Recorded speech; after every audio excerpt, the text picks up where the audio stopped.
This is Hannah. Hannah was the 5th employee at my last company, Flixster. Early on, she played a bunch of different roles. Eventually, she became our VP of Human Potential, which is what we called HR.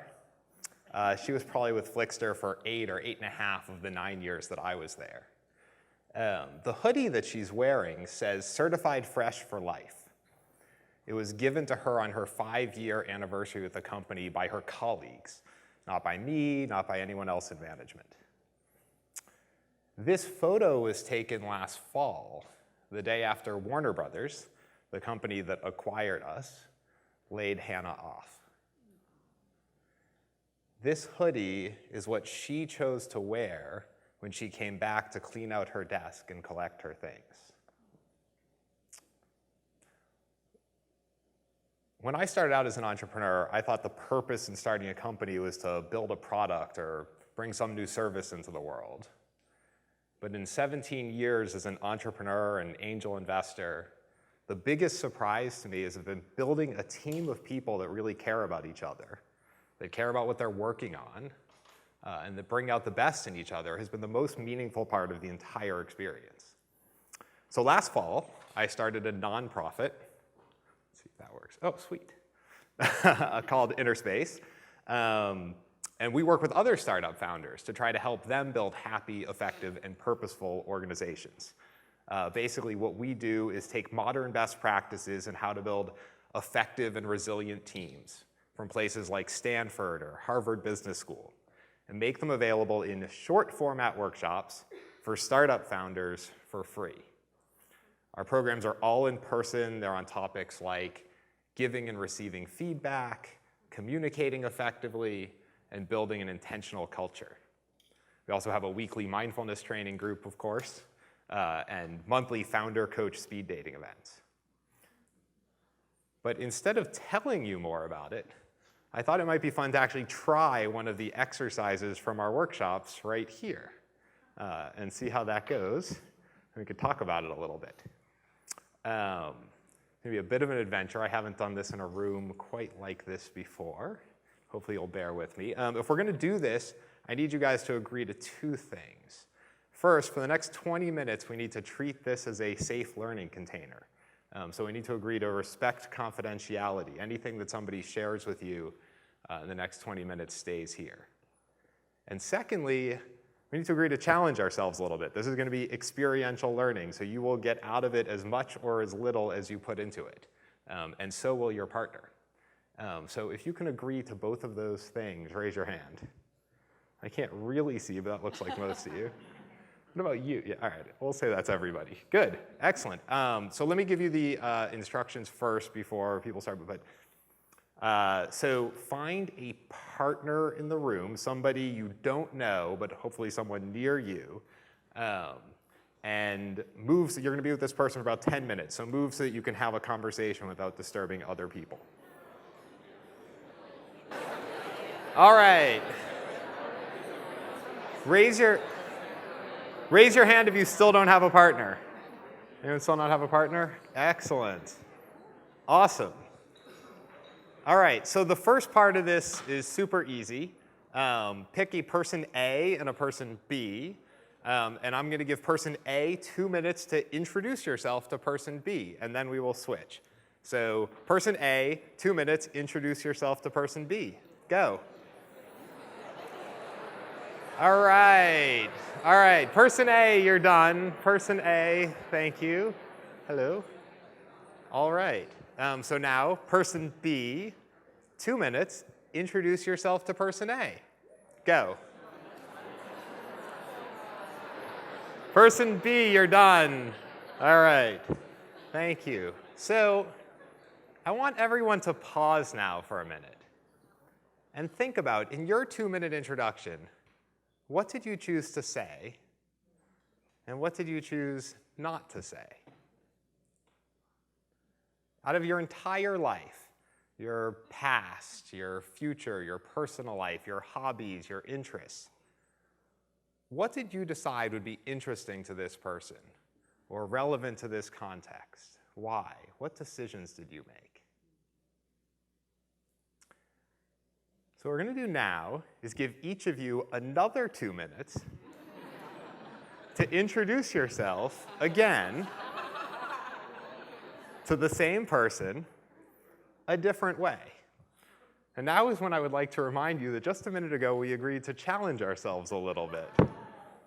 So I'd encourage you, think of my hand as just gently on your back, encouraging you to share something that you might not normally share in a 2-minute introduction to somebody that you've never met before. So person A, 2 minutes to reintroduce yourself to person B a different way. Go. Person A, you're done. Thank you. Hello, raise your hand if you can, yeah. Awesome. All right, thank you, person A. Person B, 2 minutes, reintroduce yourself to person A a different way. Go. Person B, you're done. Raise your hand if you can hear me. Awesome. All right. So most important part of the exercise, thank your partner. So how was that? What did you notice in this room? Let's see. So raise your hand if the second introduction was a little bit uncomfortable, a little bit sharing something. Yeah, not too bad here. All right. I also can't really see. The 2 people I can see wasn't too high in the air. Raise your hand if, as a listener, the second introduction was more interesting, more memorable than the first introduction. Yeah. So when we do this with startup founders, we kind of hope that they'll notice 3 things. The first is just that we're doing this all the time. Thousands of times per day, usually subconsciously, we're deciding what of ourselves to share. What will impress this person? What will they think of me? What's appropriate in this context? Too often in a business situation, we default to the least common denominator. What feels safe for me to share in this environment?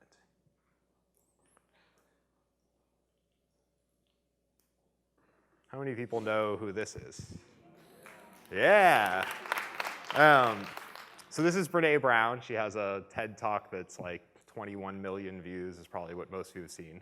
She's a researcher at the University of Houston, and she studies how human beings form relationships. And the main conclusion of her research is that vulnerability, our choice to share that which is uncomfortable to share, is critical to us forming strong connections. I love Brené Brown. I use that all the time at home, but this is a business conference. Like, do we really need strong connections with my coworkers? Like, I just want to get shit done, right? Well, so this is a quote from a 2010 study that looked at 10,000 managers and asked the question, what most differentiates top performing managers from bottom performing managers? And it wasn't IQ. It wasn't some strategic insight. It wasn't having an MBA from Harvard. The single indicator that most differentiated top quartile managers from bottom quartile managers was strength of affection that they felt for their teams and that their teams felt for them. Human beings are not robots. We do better work when we care about the people that we work with. So, strong connection is critical to effective leadership, and vulnerability is critical to forming strong connection. But in a workplace, like, how do I actually practically do this? Well, I would offer one simple suggestion, which is to make it a weekly practice. So what we do at Innerspace in our little team is we start every Monday meeting with an exercise we call If You Really Knew Me. Simplest thing in the world. You just finished the statement, if you really knew me. So if you really knew me, you'd know I was really nervous about giving this talk, and I didn't sleep a lot last night. If you really knew me, you'd know later this week my mother-in-law is going to be staying with us. So I might not sleep a lot then either.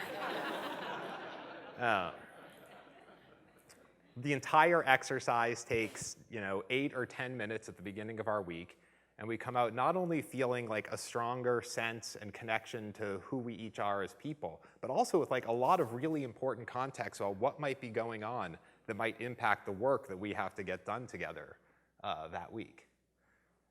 So if you're interested in trying If You Really Knew Me, we have more details about exactly how we do that exercise on our website. Turning the story back to Hannah, as some of you may have guessed, Hannah's now one of my co-founders at Innerspace. This is her with her 3-week-old Henry. This was taken last week. When Hannah and I work with startup founders, we often tell them it doesn't matter that much what you say you want your culture to be. What matters is what you actually do. So our goal with Innerspace is to try to take pretty simple ideas like this and turn them into practices that startup founders can actually do on a regular basis in their personal life or with their team. Yeah.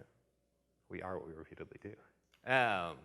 So my challenge to all of you is this. On Monday, when you go back to your teams and your offices, find a way to share a little bit more of yourself. Whether it's doing a full round of If You Really Knew Me's in your Monday meeting, or just sharing a little bit more of a personal story with a colleague over lunch. I believe that when we bring more of ourselves to our offices, not only do we build more effective and engaged teams, but we start to build more compassionate companies and a wiser world. Thank you.